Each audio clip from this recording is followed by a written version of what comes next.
যে সংলাপ ছাড়া শুধু অভিব্যক্তি দিয়ে কিভাবে প্রকাশ করা যায় বলে বলে পয়েন্ট ফেলছে নদীতে, একটু বলা যায় যে ডায়লগ আছে। তো তো এটাও এক ধরনের মানে এটাই আসলে মূলত অভিনয়, যে সংলাপ ছাড়া শুধু অভিব্যক্তি দিয়ে কিভাবে প্রকাশ করা যায়।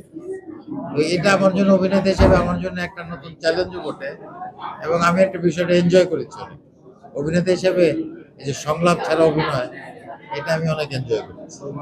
এবং ছবিটি আমি নিজেও পুরো ছবিটাই আর কি, অভিনয় না, পুরো ছবিটাও আমার কাছে একটা অসাধারণ ছবি মনে হয়েছে।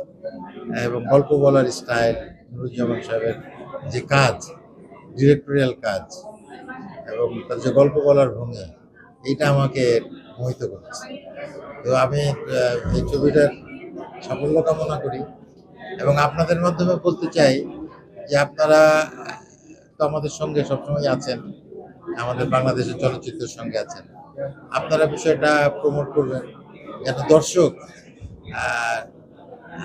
হলে গিয়ে এই ছবিটা দেখে। কারণ স্বাধীন চলচ্চিত্রে এখনো যারা স্বাধীন চলচ্চিত্র তৈরি করেন, তাদের ছবি যে এখনো হলে গিয়ে অত লোক দেখে, এই অবস্থাটা এখনো বাংলাদেশে তৈরি হয়নি।